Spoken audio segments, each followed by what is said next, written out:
대상이 되는 겁니다. 꾸짖음의 대상이 되는 겁니다. 또 하나는 마음이 완악한 것. 왜 주님은 꾸짖으셨을까요? 예수님이 살아나신 것을 본 사람들의 말을 믿지 아니했기 때문이다라고 성경은 말하고 있습니다. 그러니까 증인의 말을 거부한 거죠. 안 듣는 거죠. 믿음이 없는 것. 예수님은 믿음 없는 것을 아주 싫어하십니다. 갈릴리 바닷가에서 갑자기 풍랑을 만났을 때 믿음이 적은 자들아 어찌하여 의심하느냐 하면서 예수님은 그 배 위에 있는 제자들을 향하여 꾸짖고 책망하셨습니다. 예수님은 의심하거나 작은 믿음을 갖고 있을 때 꾸짖으시고 책망하셨습니다. 요한복음 20장 27절 말씀에 보면 도마에게 이렇게 말씀하십니다.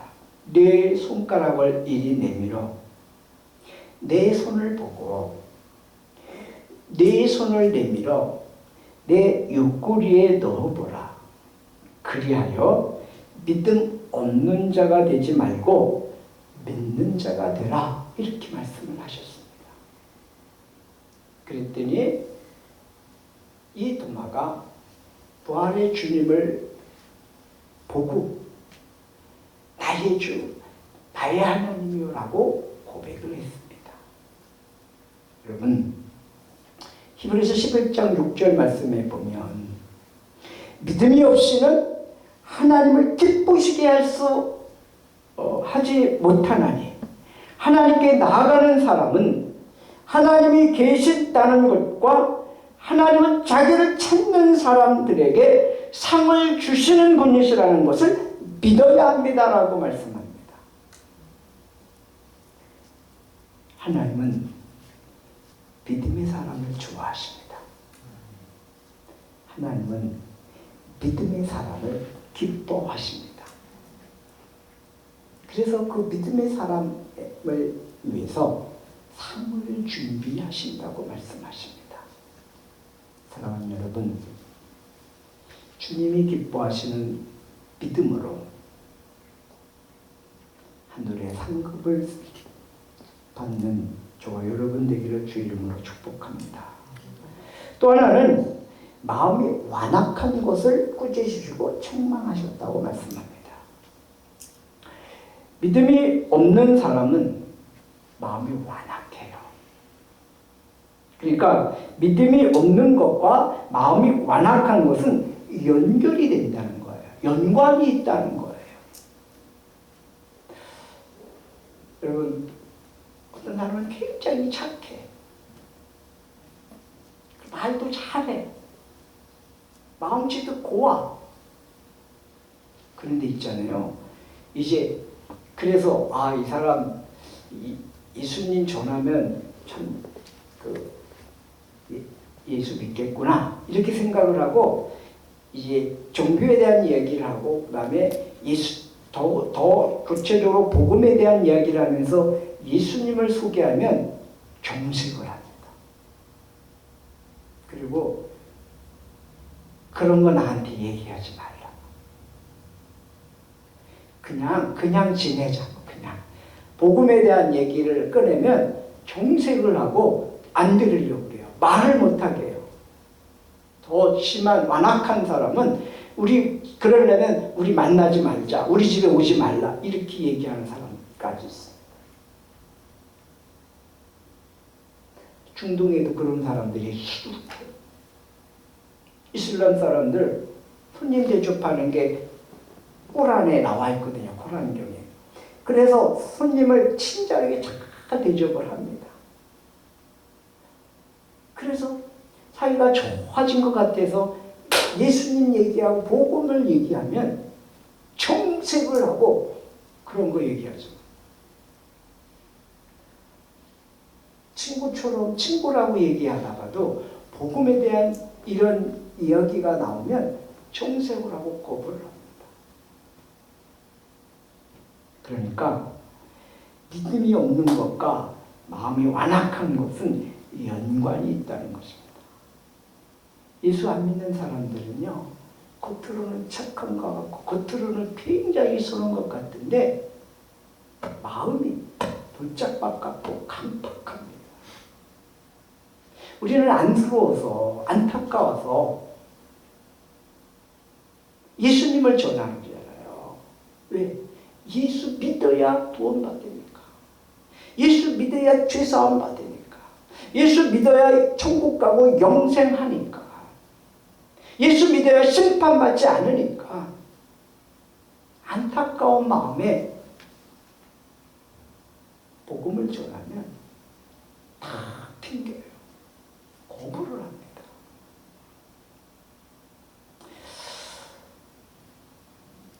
완악합니다. 완악합니다. 이 완악하다는 말이 뭐냐면 성질이 억세고 고집스럽고 사납다는 거예요. 다른 건 다 좋은데 복음의 얘기,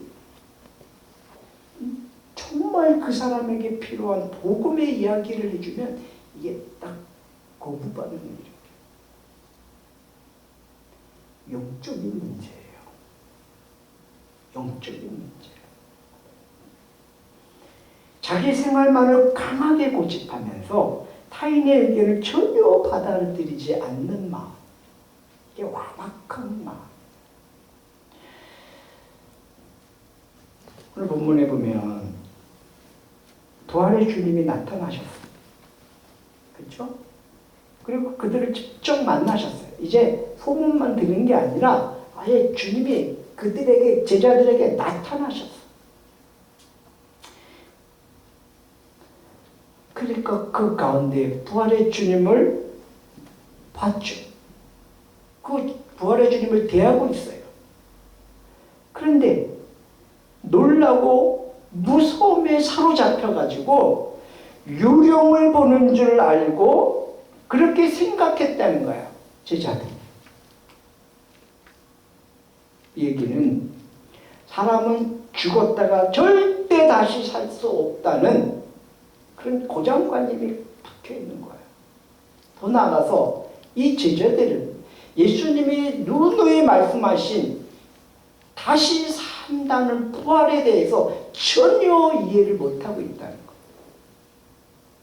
더 나아가서 아예 믿지 않았다는 거죠. 부활의 주님이 그 현장에 자기들의 눈앞에 나타났는데도 불구하고 유령인가? 그래서 무섭고 두렵고 놀라고 그런 마음을 지니고 있었던 것입니다. 그래서 오늘 본문 38절 말씀에 예수님께서 제자들에게 말씀하십니다. 어찌하여 너희는 어떻게 해요? 당황하느냐? 그게 두려워하며 어찌하여 마음에 의심하느냐? 마음이 일어나느냐? 이렇게 말씀했는데 세 번역에는 어찌하여 너희는 당황하느냐? 어찌하여 마음에 의심을 품느냐?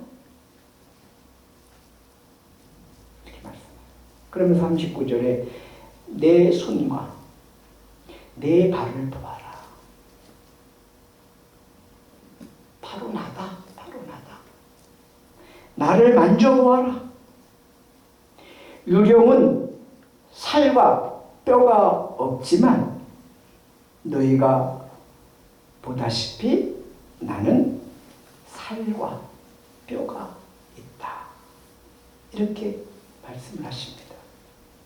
그러면서 예수님은 그 손과 발을 내보이십니다.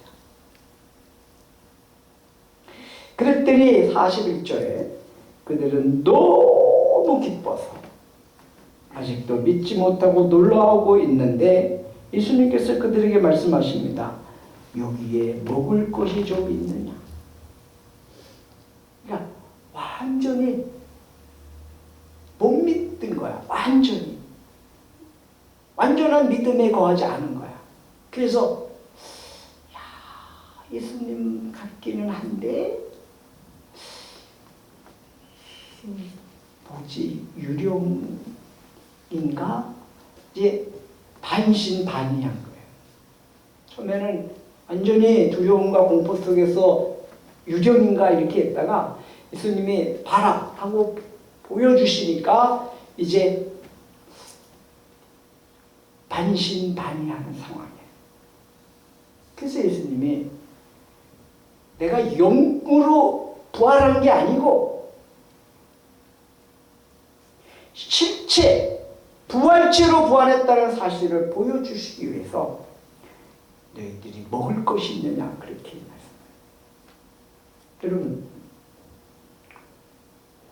영적인 존재는 물질적인 이 음식을 먹지 않습니다. 그렇죠? 여러분, 제사를 열심히 안 믿는 사람들이 제사를 지내는데 그 음식 없어집니까? 조상님 위한다고 정성스럽게 아주 좋은 그런 음식들을 최선을 다해서 준비해서 상을 차려놓고 하지만 그 음식에 하나도 없어지지 않습니다. 왜? 영은 먹을 수가 없어요. 근데 예수님이 야, 너에게 뭐 먹을 것이 좀 있냐? 이렇게 말씀을 하시니까 구운 생선이 구운 물고기가 한 토막 있어서 그것을 드렸다. 그랬더니 예수님께서 그거를 받아서 잡수셨다.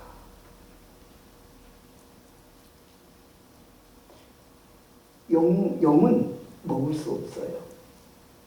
영체는 그걸 먹을 수 없어요.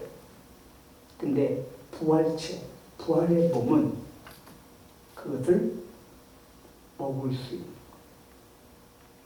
그러니까 이 부활의 몸은 신비한 몸입니다.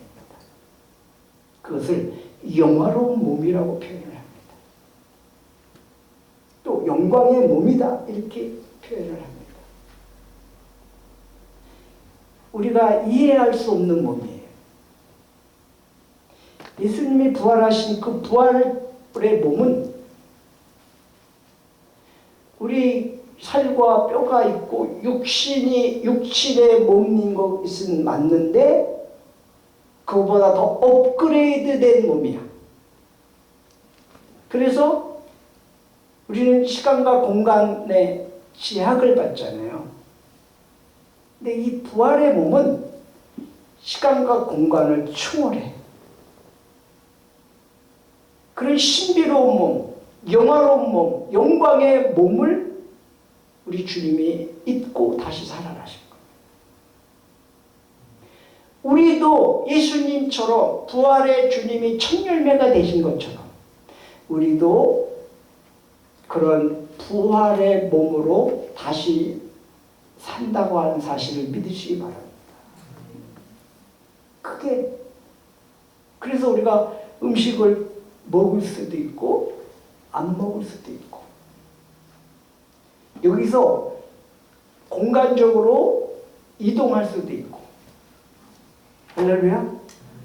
그게 부활체예요. 그러니까 예수님이 제자들이 문이 닫혀 있는 그곳에 문을 꼭 걸어 잠그고 있는데 거기에 중앙에 짱 하고 나타나시는 이게 부활체입니다. 시간과 공간을 초월할 수 있는 그런 몸. 신기하지 않습니까? 그러니까 제자들이 도대체 이해를 못하는 거죠. 왜? 그런 몸을 한 번도 경험해 본 적이 없기 때문에. 우리는 한 번도 보지 못했지만 하나님은 그렇게 하실 수 있는, 능히 하실 수 있는 분이십니다. 아니, 없는 것에서 모든 것을 창조하신 창조주시잖아요.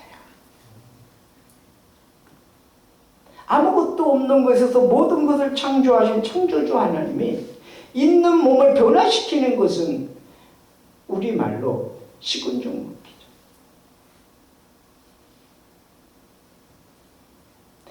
45절 말씀에 그때에 예수님께서는 성경을 깨닫게 하시려고 그들의 마음을 열어주시고 그들에게 말씀하셨다. 46절 이렇게 기록되어 있다. 곧 그리스도는 고난을 겪으시고 사흘째 되는 날에 죽은 사람들 가운데서 살아나실 것이며 그의 이름으로 죄사함을 받게 하는 회개가 모든 민족에게 전파될 것이다. 이렇게 말씀하십니다. 그리고 48절에 예루살렘으로부터 시작하여 너희는 이 일의 증인이다. 이렇게 말씀하십니다.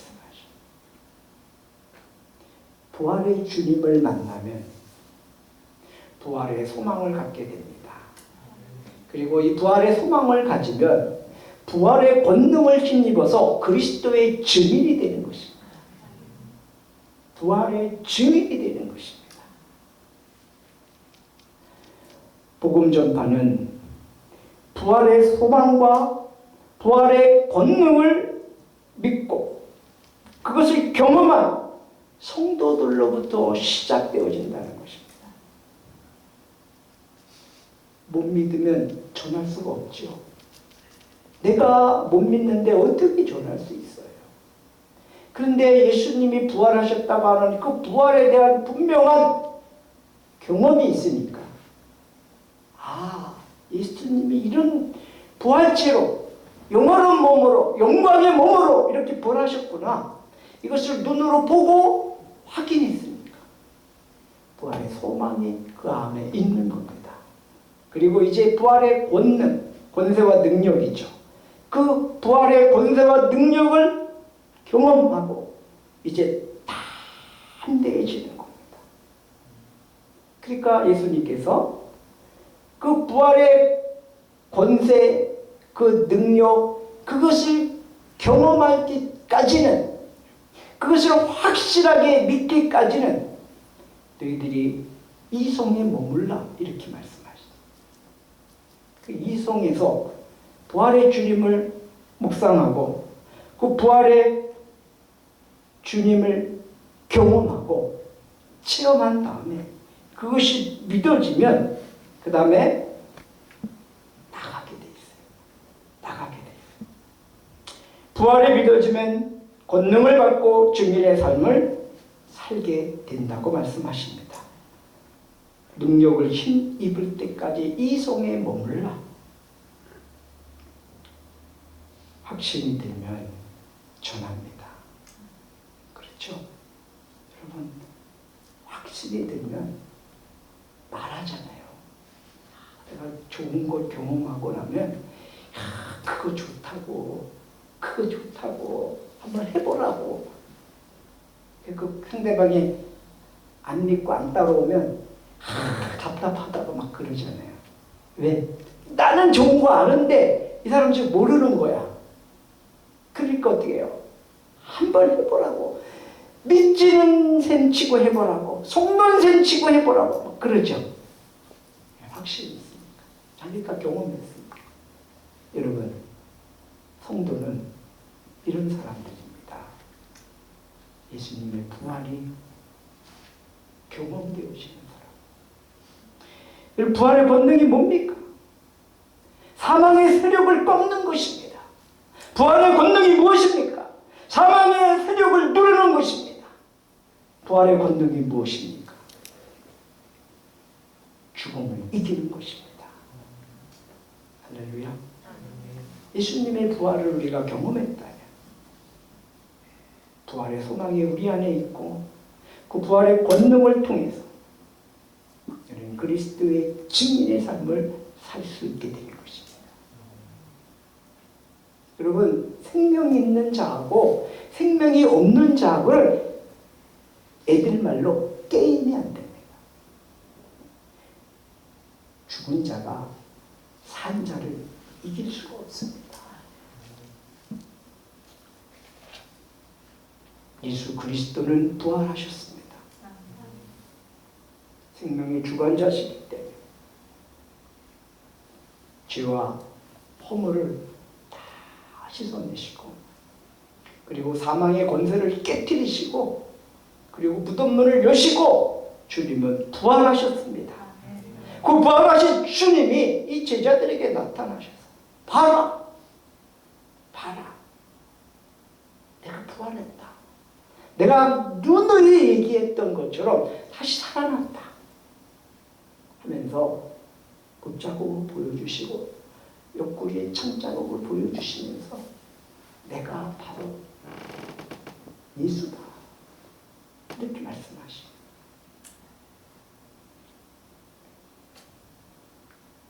그렇게 하고 나니까 이제 조금 눈이 열려져, 조금 확신이 있어.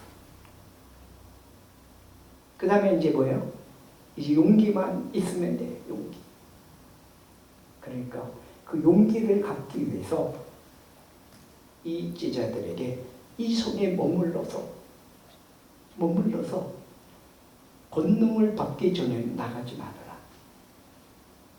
그 이 제자들이 예수님이 승천하시고 나서 그곳에서 전혀 기도에 힘썼어. 그럴 때 성령이 임하시고 그 성령의 능력을 받고 나서 이제는 가만히 있을 수가 없는 겁니다. 나가서 증인이 되지 않으면 안 되는 그런 마음이 생긴 거예요. 그러니까 이제 전하는 거예요. 여러분이 너무 좋은 거를 경험하고 나면 말 안 하면 입이 건질건질하죠. 견딜 수가 없죠. 그래서 이야기하는 거야. 확신을 가지고 막 열배를 토하면서 전하는 거. 제자들이 그렇게 바뀌었습니다. 부활이 믿어지니까, 부활이 경험되어지니까, 부활에 대한 확신이 있으니까 전하지 말라 그러는데 전합니다. 그렇죠? 핍박이 두렵지 않습니다. 고난이 두렵지 않습니다. 부활의 권능을 경험하면 핍박을 이깁니다. 고난을 이깁니다. 신앙의 삶의 태도가 달라집니다. 죽어도 다시 사는데, 그것도 영원히 사는데, 그러니까 삶의 태도가 달라지는 겁니다. 어디에서? 삶의 현장에서. 가정에서도 가족들을 대하는 게 달라지고, 직장에서 동료와 직장 상사들을 대하는 태도가 달라지고. 왜요? 죽어도 사니까. 영원히 죽지 않으니까. 학교에서 친구들에게 부활의 주님을 말할 수 있고, 사회에서 이웃에게 부활의 주님을 말할 수 있고, 확신이 있으니까 온 천하에 다니면서 복음을 전파하라고 주님이 말씀하신 그 말씀에 순종할 수 있게 되는 것이죠. 근데 세상은 뭐라 그래요? 왜 그렇게 요란맞게 믿냐? 그냥 너만 조용히 믿어. 세상은 그럽니다. 여러분, 우리가 살고 있는 이 세상은 앞으로 그런 시대가 올 수도 있습니다. 왜 너네만 구원받았다고 그러고, 왜 너네만 구원이 있다고 그래? 왜 차별해? 그런 시대가 옵니다. 그래서 너네만 구원이 있다고 말하면 법적으로 그거는 불법이다 이렇게 말할 때가 오는 시대가 올 수 있습니다. 그러니까 앞으로는 예수 믿으려면요, 부활의 소망과 부활의 권능에 대한 확신을 가지고 신앙생활을 해야 합니다. 그렇지 않으면 고난과 핍박을 이길 수가 없습니다. 예수 믿으려면 이제는 고난과 핍박을 각오하고 신앙생활을 해야 할 때가 곧 옵니다. 이거는요, 전 세계적인 추세입니다. 선교사들을 지금 나라에서 전부 추방합니다. 선교사들을 받아들이지 않습니다. 예수 믿으라고 얘기하면 이제 잡아갑니다. 그런 시대가 지금 왔어요. 왔습니다. 그러니까 여러분, 가짜로 신앙생활하면 핍박받지 않습니다. 고난받지 않습니다. 부활의 주님을 증거하지 않고 입 다물고 있고 그러면 타협하면 핍박받지 않습니다. 그러나 예수님은 부활하셨다. 예수님만이 구원자다. 이렇게 말을 하면 핍박받는 시대가 옵니다. 고난받는 시대가 옵니다. 여러분, 교회 다닌다는 단순한 이유 때문에 직장에 취직이 안 되는 시대가 옵니다. 그러니까 각오하고 신앙생활 해야 돼요. 이제는 저 여러분이 정말 진짜 신앙생활을 하는 그런 성도가 되기를 주 이름으로 축복합니다.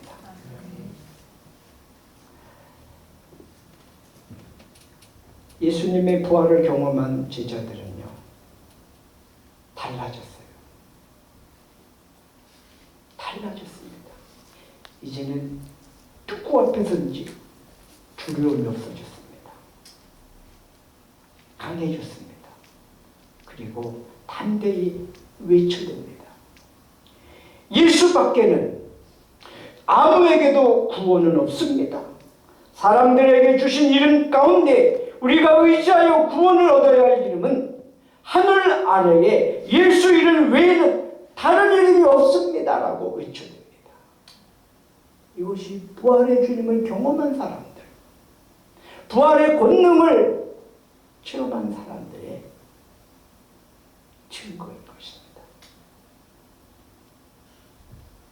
세상은 전도하지 말라고 합니다. 왜 시끄럽게 떠드냐고, 왜 너네만 구원이 있다라고 그렇게 하냐, 모든 종교는 다 똑같은데, 이러면서 예수 전하지 말라고 말합니다. 저는 여러분, 인권 하면서 신권을 무너뜨리려고 합니다. 신권을 부인하려고 합니다. 그런 시대가 옵니다. 그래서 우리가 그런 핍박과 그런 고난을 이길 수 있는 것은 부활의 신앙인 것입니다. 부활의 권능을 입는 것입니다. 그래서 성령의 역사하심 속에서 이렇게 강하게 얘기할 수 있어요. 주 예수를 믿으라. 그리하면 너와 네 집이 구원을 얻으리라.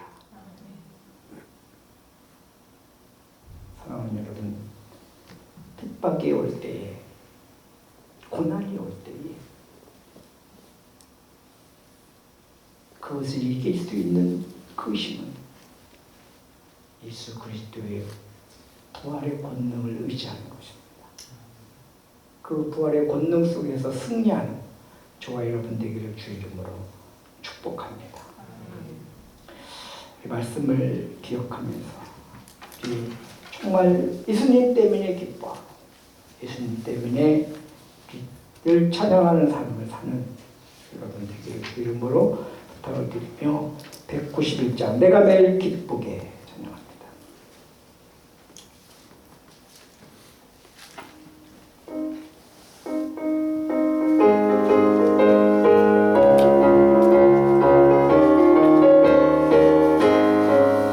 내가 매일 기쁘게 설레게 일행하고 주의 말이 나를 안보함이죠.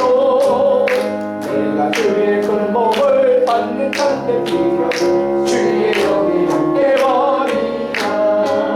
성령이 계시네 할렐루야 함께하시네. 주는 길을 걸으며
손길 걸으며 만나 기뻐하는 주의 영이 함께하리라.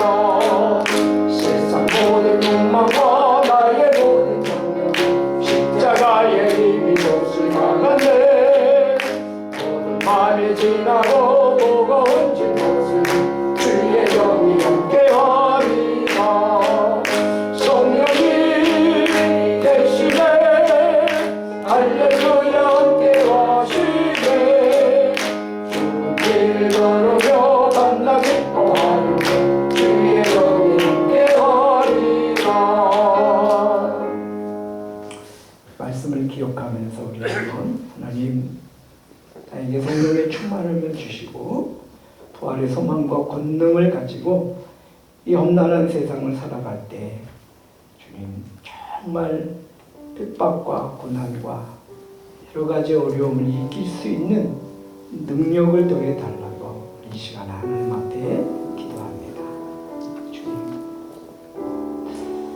아버지 하나님, 우리가 주님의 부활의 소망을 가지고 기쁘고 주고 감사한 일만 있는 것이 아니라 이 기쁨과 함께 고난이 오고 고통이 오고 핍박이 온다는 사실을 우리가 알게 해주시옵소서.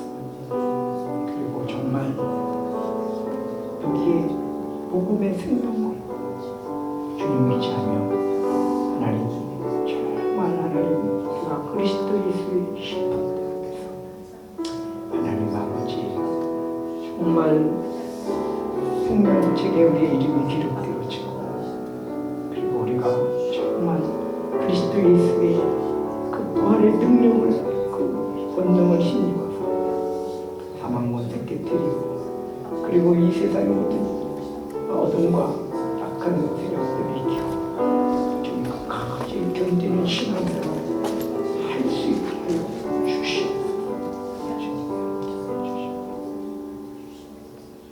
아멘. 다 같이 일어나셔서 하늘에 계신 아버지 주기도 맹통하고 축도를 바칩니다.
이제는 우리 주 예수 그리스도의 그 크신 은혜와 하나님 아버지의 무한하신 사랑하심과 성령님의 감화 감동 교통인도 역사하심이 부활의 주님을 만나고 부활의 소망을 갖고 부활의 권능을 힘입어서 약한 세대에 이 세상을 향하여서 우리가 담대히 예수님이 부활하셨다고 전파하고 예수 믿어야 구원받는다고 예수 믿어야 죄사함 받는다고 예수 믿어야 천국 간다고 예수 믿어야 영원히 산다고 우리가 외칠 수 있음을 깨닫게 하시고 앞으로 어떤 고난과 어떤 핍박이 온다 할지라도 제자들처럼 그 모든 것을 이기고 주님의 복음을 전하면서 다시 오신 예수 그리스도를 대망하면서 믿음의 삶을 살아가기를 결단하는 사랑하는 성도들 머리 위에, 가정 위에, 또 직장과 생업과 삶의 현장 위에 이제로부터 영원까지 함께 계시옵기를 간절히 축원하옵나이다. 아멘.